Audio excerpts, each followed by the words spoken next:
Les éditions Autrement dit présentent Mathilde Brasilier, Il y avait le jour, il y avait la nuit, il y avait l'inceste, lu par l'auteur, suivi d'une entrevue exclusive entre l'auteur et son éditeur audio.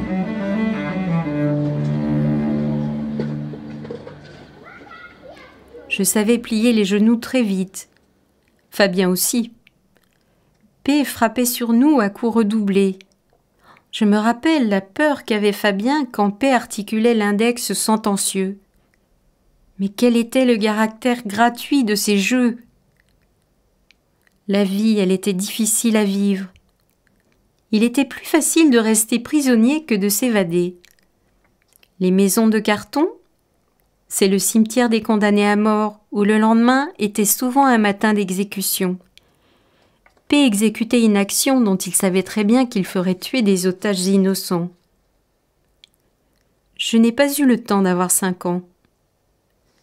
L'année suivante, j'aurais eu 6 ans, puis 7, 8, 9. Un jour, j'ai eu 10 ans, l'œil empreint d'incessante somnolence. L'inceste, c'était peut-être la perte de tous les droits alors qu'on les avait tous. On ne supportait pas de voir infliger à l'autre les souffrances que nous avions nous-mêmes subies. La solidarité humaine est de ce point de vue métaphysique. De l'incestuelle souffrance, je ne pouvais plus entrevoir de différence entre le corps de Fabien et le mien. Nous étions de l'autre côté de la ligne de démarcation, où l'on ne pouvait envisager autre chose que la folie ambulatoire des déportés. Mathilde, Oui, tu reprends tes dernières phrases? oui. Écris. Fabio, j'ai peur, ça fait mal. On ne supportait pas de voir infliger à l'autre les souffrances que nous avions nous-mêmes subies. La solidarité humaine est de ce point de vue métaphysique. De l'incestuelle souffrance, je ne pouvais plus entrevoir de différence entre le corps de Fabien et le mien. Nous étions de l'autre côté de la ligne de démarcation, où l'on ne pouvait envisager autre chose que la folie ambulatoire des déportés. Mathilde Brasilier, vous êtes architecte, journaliste notamment au Nouvel Observateur, et vous venez de terminer la lecture de votre livre « Il y avait le jour, il y avait la nuit, il y avait l'inceste ». Quelles sont vos sensations après cette première expérience de lecture à voix haute?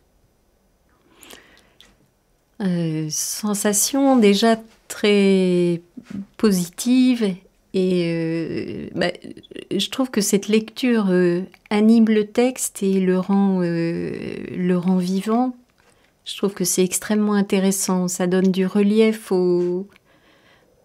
ça donne beaucoup de relief au texte. Ça lui donne vie, ça lui donne corps, ça le structure. Je trouve que c'est vraiment une expérience intéressante et on a déjà le sentiment d'une communication avec le public qui est beaucoup plus proche que celle du livre-objet. Et est-ce qu'en le lisant, vous retrouviez la voix qui vous l'a dictée Complètement. au moment de l'écriture? Non seulement je retrouve la voix au moment où j'ai écrit le livre, mais j'entends même les voix de mon frère étant enfant.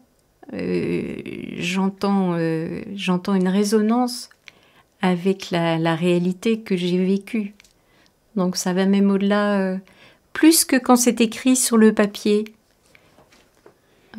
Et justement, au sujet du texte, comment qualifieriez-vous votre sélection? Parce qu'il ne s'agit ni d'une lecture intégrale, ni d'une lecture des meilleures pages, mais d'une sorte de filage, de paragraphe en paragraphe, de page en page. Pensez-vous, d'une certaine manière, avoir réécrit un livre à partir du livre papier? En quelque sorte, oui, parce qu'on a fait un maillage où on a une réduction du livre, tout en gardant complètement sa forme littéraire, mais en gardant, comme si c'était des pointillés, en gardant les passages qui me paraissaient non pas essentiels, mais qui paraissaient les plus cohérents à un lecteur qui consacrerait 3 heures et non pas 15 heures. Et je pense que c'est très enrichissant qu'on ait la possibilité, comme dans les films, il y a des versions, les films de Bergman, il y a des versions de 5 heures et il y a des versions de 2 heures et demie, comme dans Scène de la vie conjugale par exemple. Il y a la version longue et la version courte.